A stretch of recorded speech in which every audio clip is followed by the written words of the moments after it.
This all started 10 days ago when Hamas gunmen raided Israeli communities, killing more than 1,400 people. Michal Rahav and her family were some of the people that survived the attack that day in Nirim, and she joins me now to tell her story. Michal, thank you so much for joining me. Thank you for having me. Where were you when the attack started? How did the attack begin? It was Saturday morning, holiday in Israel, 6:32. Alarms started going off also on the applications on our phone. My house is located in the last line of the kibbutz.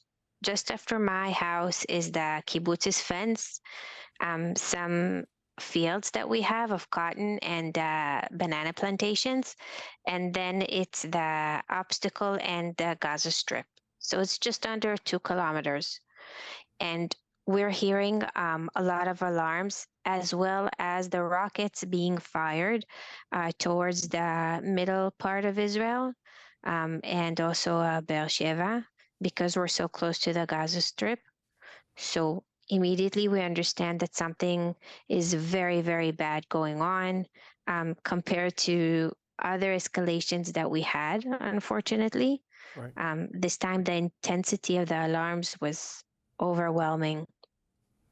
So beyond the alarms, when did you realize that something truly awful was happening?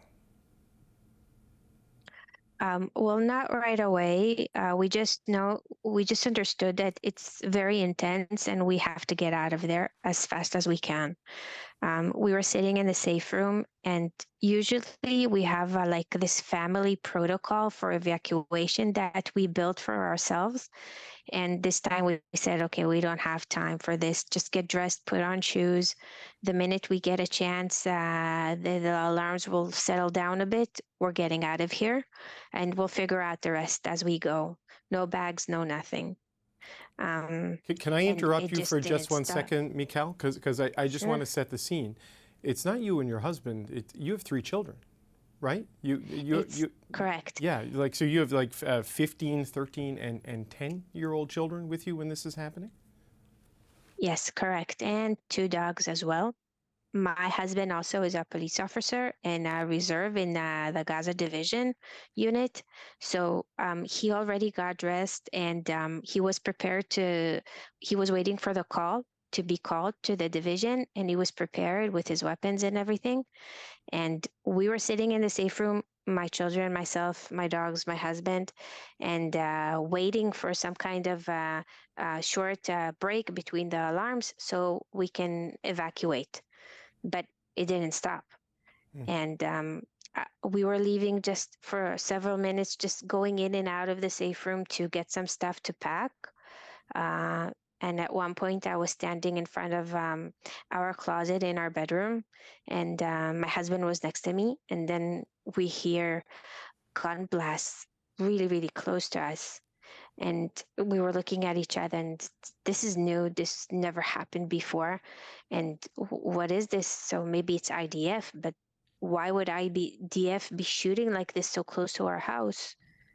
And then we heard the shouting in Arabic, and we realized we have terrorists in the kibbutz. They penetrated the kibbutz. I ran immediately back to the safe room to my children, and I closed the door, and I told them, I gave my oldest daughter pepper spray.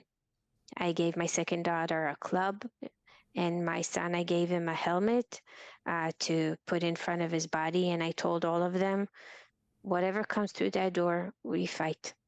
We don't give up. We have to fight. And we hear the gun blasts coming really, really closer now, just beyond the safe room's door. We hear my husband shooting, and he comes into the safe room and closes the door, and he said, I just killed a terrorist. He tried to get into the house. And as he was finishing the sentence, there were again gun blasts. They were shooting at the safe room door. And then there were this enormous explosion on the safe room's door.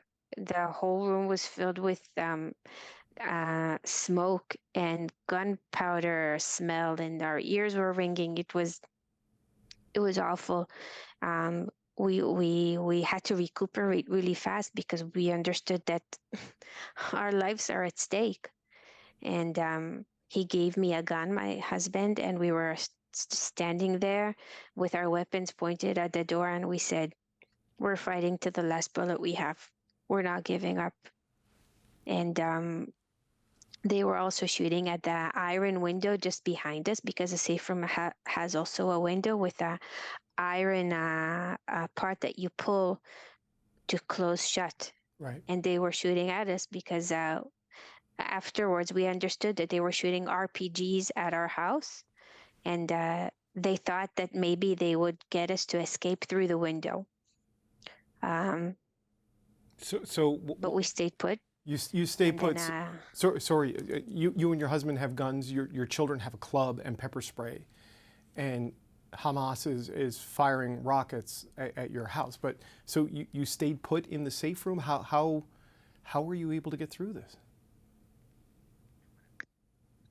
At that moment, every second that they didn't open the door and try to go for the handle was a miracle for us. They just moved on. Why? I don't know, but they just did. And immediately I opened my phone and tried to call for help for whoever I know. I opened up the group text that we have in the kibbutz with neighbors and friends, and I told them, we have terrorists in our house. They're shooting at our door. Call for help. Do something. And a few minutes go by, and then we start getting a lot of messages that people are saying that they're in their house and they're putting their houses on fire, and that they're trying to pull open the door. And everybody was just encouraging each other, don't give up, fight, don't give up, do whatever you can, don't let them in. And this was going on for about 6 hours, 5 hours. They were coming back and forth. We could hear them until the IDF came and finally got control of the situation, and we could leave. Then they rescued us from the room. Then we exited the room, and we saw the devastation of the house. It was completely destroyed. So we just took what we could. I just picked some stuff off the floor. We took everybody, kids and our dogs, and we left. You and your family are okay? You survived. What happened to your neighbors?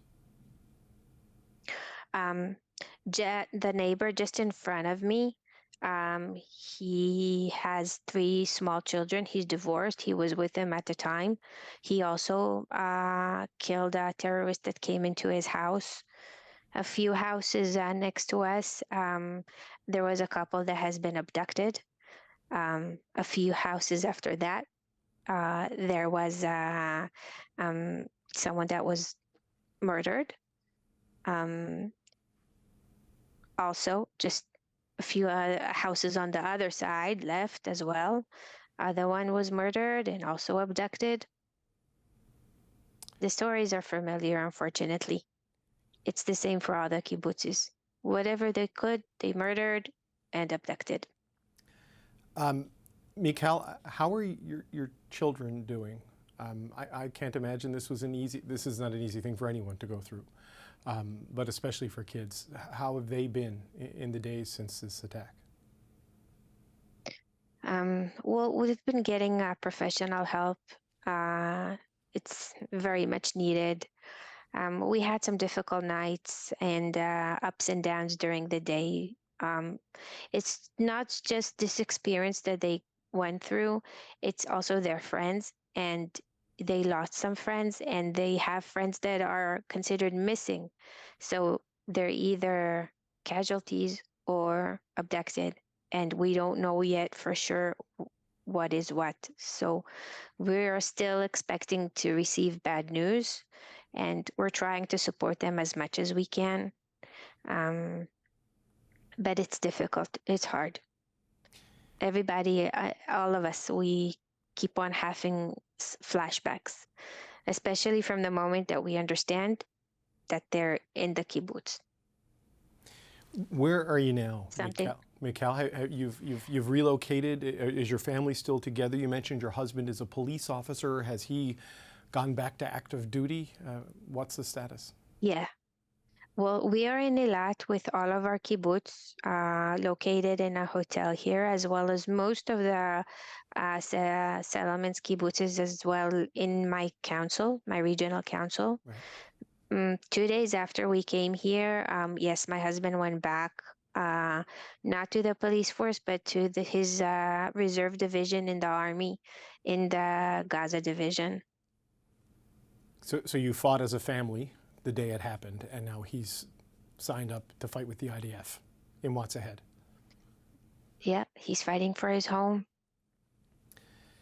Michal, I am so sorry this happened to you, but thank you so much for taking the time to speak with us. And I hope you and your husband and your kids are all going to be okay in the days ahead. Thank you so much for your time today.